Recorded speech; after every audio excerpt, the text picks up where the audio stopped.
And I realized that companies were not really following through the implementations we did as consultants. And I was concerned about it because there were big projects, 1 or 2 years long. We implemented, frameworks, software. We wanted to transform organizations, and after we left as consultants, and then we follow up on them, we realized that all that effort was disappeared.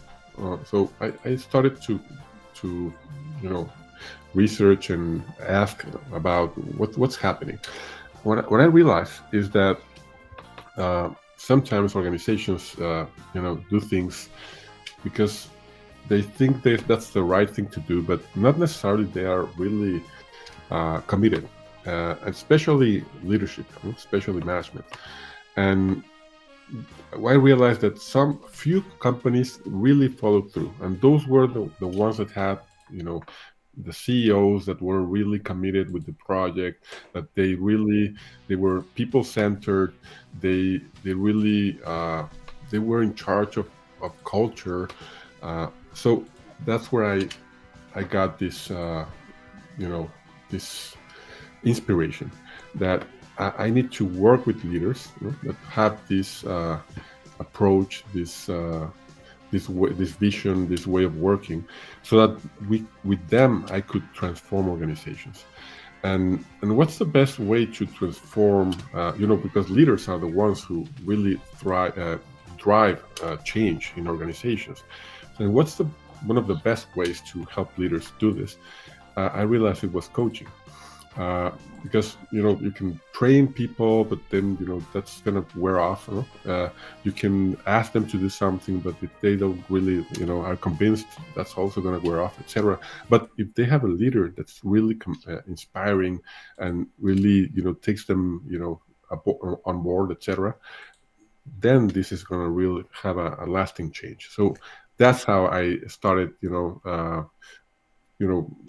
learning about coaching. I got certified and I became a coach, and I've been coaching for almost 10 years, and it's been a great journey. And you talk about the CEO's secret weapon, the art of turning ideas into reality.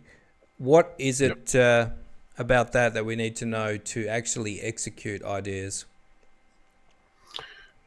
Yeah. When we talk about execution, we usually have this like two sides of the same coin. From one side, we have the vision, we have the ideas, we have the plans, all right, and the other side, we have the execution. But you know many times the difficult part is in the execution, because it requires people to do things that they are not usually doing. It requires new processes, it requires new skills, etc. So I think that the key is to prepare the team for that change, for that implementation, for that execution. So we need to communicate correctly. We need to train if necessary. We need to ask for any concerns, issues, and address those. And so that's called change management. So we need to manage change, through proven processes of change management, and I think that's the way you can turn ideas into reality. And who do you mostly work with, Albino? I mostly work with medium and large size organizations. I prefer to work with CEOs that have this approach I was telling you about. CEOs that are people centered, customer centric, and that they know that organizational culture is their responsibility, not the human resources department responsibility. So that's my kind of client. And do you mostly work in with European companies, or who do you mostly work with location wise?